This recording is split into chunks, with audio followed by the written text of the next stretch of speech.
you have two self-priming pumps there. They're 4-inch suction, 4-inch discharge.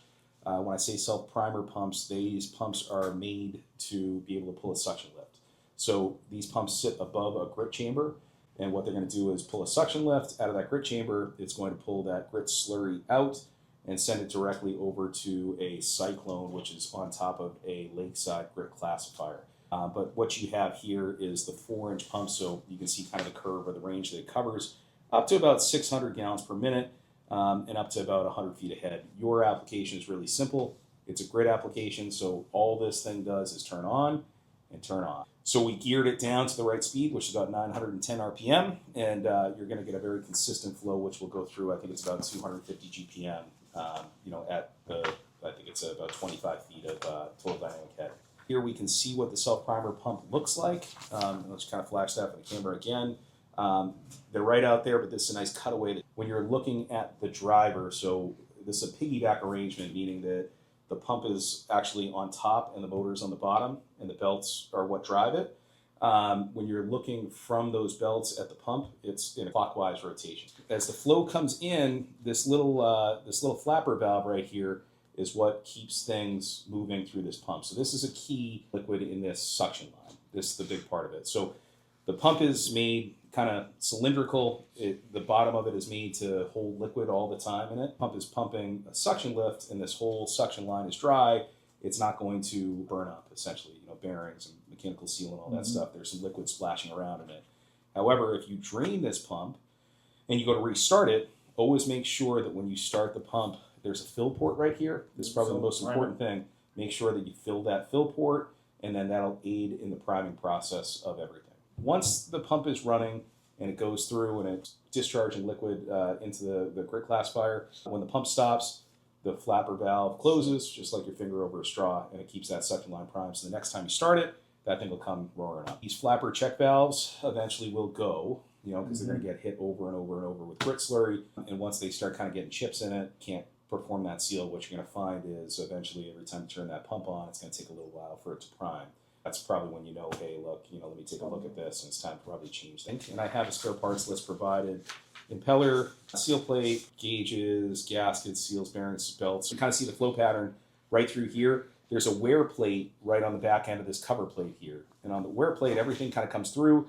It's shaped like a buzz saw, so it's got like teeth to it, which aids as the impeller goes around it, and something, if you get a piece of stringy material or something that comes through, and the impeller comes around, it'll chop it kind of like chopper pump, like a pair of scissors. The impeller is it's centrifugal style, so it's kind of bifold like this, like a radial style impeller. Over time, with grit, that will wear down, but like I said, I believe your internals are made of high chrome iron, which is 650 plus Fresnel hardness, which is harder than silica sand and the grit that comes in. So it takes a long time to wear that stuff down. Discharge at the top end of this pump. There are no gauges on this pump. There's no flow meter on this pump or anything. Very simple application. Turn the thing on, let it do what it's doing.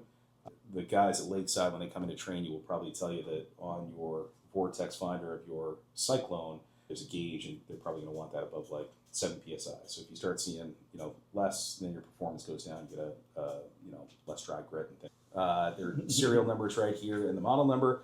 WSP4 stands for 4-inch self-primer pump. All right.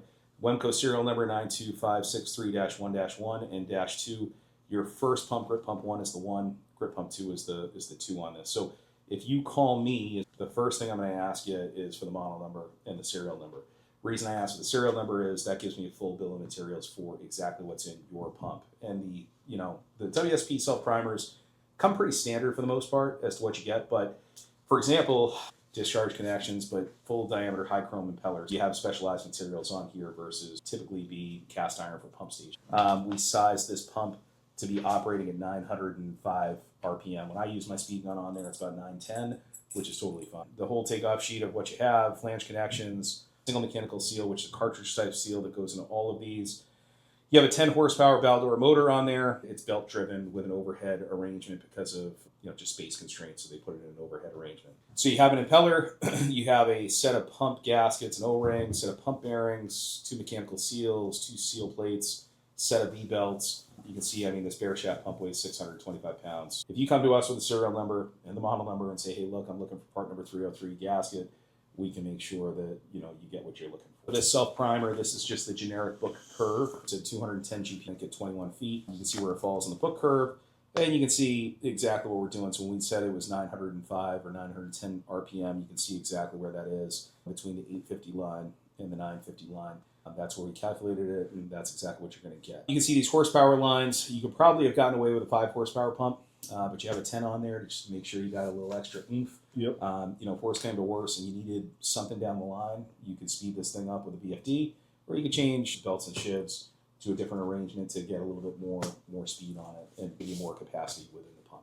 This shows you kind of the efficiency ranges, how efficient the pump is. This is your operating range. You can see that you're safely in there. This is just how we electronically generate our curve. So you can see that this point right here, that 210, I think at 21 feet at 905 RPM. Follow this up, you can see that, again, could we have got away with a 5 horsepower?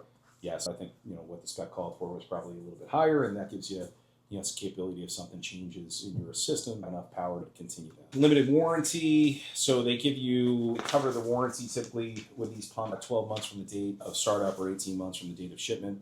These are all on mechanical defects. Something came in, you're like, hey, this impeller has a hole in it or something like that. Okay, well, that's that. It does not cover against run the pump dry for some reason. You close the suction valve and you run the pump and overheats and things like that. So that's it. But standard typical warranty. For most pump companies, there's kind of a maintenance schedule that I put on there.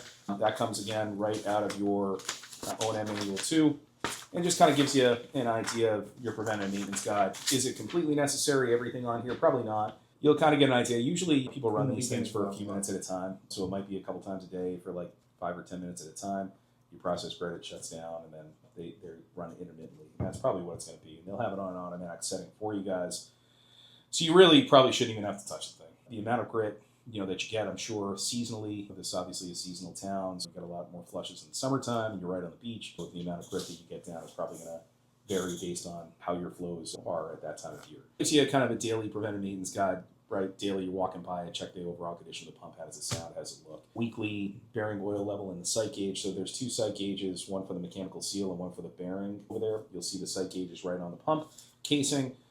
Just check those. They want to be about 2/3 full is what we like to say. If it's under a half, you might want to cap it off a little bit. And if it looks cloudy, you could have a compromised mechanical seal. Monthly, check the belts for tightness. I mean, that's kind of just to make sure they're not loosening up too much. Semi-annually, adjust the impeller wear plate clearance. That has the back wear plate on the back end.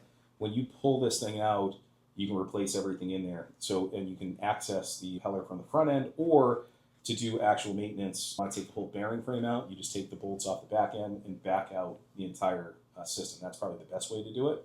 And we do sell full bearing frames, rotating assemblies as well, that you take one out and put one in. But if you want to tighten up the clearance on this, the wear plate versus the impeller, usually that's for applications like a pump station where you could get a bunch of rads and things like that. You want to keep that clearance tight because if there's a gap, there's a tendency for it to get stuck and go out on over amperage, or in the pump you're opening up. In this case, you have screens up in front. This is a grid application, so you're not going to have a whole lot, especially with those screens that you have. You have basket-style screens, so you shouldn't be getting a whole lot of rags or anything in there. But these hand cranks right over here, you can actually take this wear plate and you can move the whole cover plate and the wear plate right up against the impeller by hand. And then you just tie it off and you close it up. So the way you would do that is you would push it forward as much as you want, and then when the shaft or the belt doesn't turn anymore, then it's time to back it off a little bit, right? Because you're right on top. You're basically taking that wear plate and you are pushing it right up against the impeller. Now I can't spin anything. I can't spin the belt. So then I back it off just a couple of turns, one full turn, and then I can set it right there. That way I know my clearance is very clear. And then I can turn the belt by hand and then we're all set. So all in all, that's pretty much it for the self-primer pumps and how they work. From your perspective, they're going to run for a long time without a whole lot of maintenance. These Runco pumps just do. It's a long way of saying, hey, you're going to put it on the SCADA system. It's going to turn on when it turns on. It's going to turn off when it turns off. And not a whole lot else. They should be very good for you. Start seeing the pump not priming as quickly. It's usually an issue with the flapper valve.